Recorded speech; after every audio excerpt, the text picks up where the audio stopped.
نعم. أنا هأكمل مع حضرتك الحديث. نعم. بس احنا معنا مفاجأة عشان هؤلاء الشيعة العراقيين الذين أرسلوا رسالة قبل قليل ماذا حدث لمن باهل حسن شحاتة الأخ المشاري. فالحمد لله هو معنا الآن على الهواء، وأبو عبد الرحمن هو اللي هيرحب بيه. الله يحييك، جزاك الله خير. السلام عليكم ورحمة الله وبركاته. وعليكم السلام ورحمة الله وبركاته يا شيخ. حياك الله شيخنا أبو مشاري، الله يبارك فيك. الله يبارك فيك ويخليك يا شيخ. الله مرحبا ومسهلا، الله يسلمك، حياك الله، أسأل الله أن يمتعك بالصحة والعافية بإذن الله عز وجل. الله يسلمك. وأن يكرمنا وإياك بأن نكون من خدم كتاب الله وسنة رسول الله صلى الله عليه وسلم، وأن نكون وإياك دائما من يرفعون لواء أصحاب الحبيب صلى الله عليه وسلم عاليا نصرة لهذا الدين. اللهم آمين أجمعين إن شاء الله. أجمعين يا شيخ. بشرنا عنك يا شيخ، بشرنا كيف صحتك وأحوالك.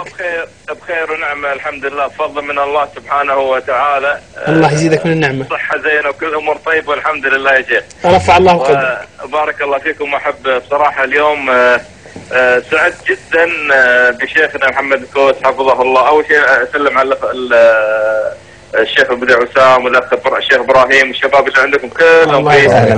بارك الله فيكم. وأشكر شيخنا الفاضل الشيخ محمد الكوس وبارك الله فيه، ونسأل الله أن يوفقه بإذن الله تعالى.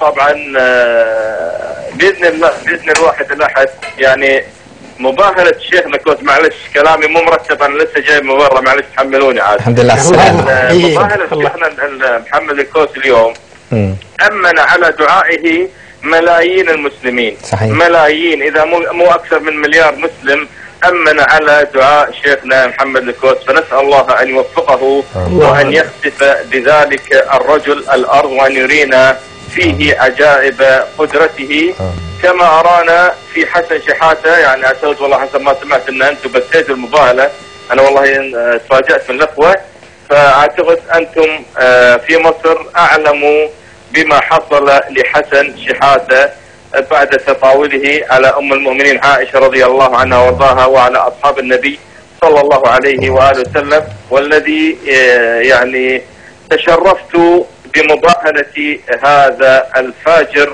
الفاسق حسن شحاتة، ونسأل الله أن يرينا. عفوا شيخنا أبو مشاري، احنا طلبنا شيخ أبو مشاري، احنا طلبنا قلنا احنا شيخنا الشيخ أبو مشاري موجود ويكلمنا إن شاء الله على الهاتف ويخبر الناس أنه بخير وبصحة وبعافية، وهم خلهم يسمعونا صوت حسن شحاتة. نعم. وكان نقل قبل فترة في إحدى القنوات الرافضية الخبيثة، رايحين يزوروه، جايين إلى القاهرة ليزوروه، وزاروه وصوروه هو يعني في لقاء في بيته وهو على فراش مرضه. أسأل الله عز وجل أن يعجل بأجله نصرة وبيان أننا على الحق بإذن الله. تفضل يا شيخ. اللهم آمين. يعني أرجو حتى من الاثنى عشرية أن يكون حسن شحاتة عبرة لمن يعتبر منهم، من يتجرأ على أم المؤمنين عائشة رضي الله عنها وعلى أصحاب النبي صلى الله عليه وسلم، فهذه آخرته. يعني هذا الآن في الدنيا وليس في الآخرة. فنسأل الله أن يهدي عوام الاثنى عشرية إلى دين محمد وآل بيته الطيبين الطاهرين. شيخنا الحبيب ومشاري، متى كانت هذه المباهلة؟ المباهلة والله تقريبا قبل سنتين إذا ماني غلطان والله يا شيخ. وقبل انقضاء العام أظنه أصيب بكل هذه الأمراض التي أعلنها في بيان يعتبر شبه رسمي ابنه الكريم الذي هو من عقيدة أهل السنة والجماعة. نعم، هو ابنه اسمه حمزة. أيوه حمزة. لكن هو الغريب في الموضوع يا أحبة واللي يسمعوني جميعا، أنا يعني حتى نرى قدرة الله سبحانه وتعالى في هذا الرجل.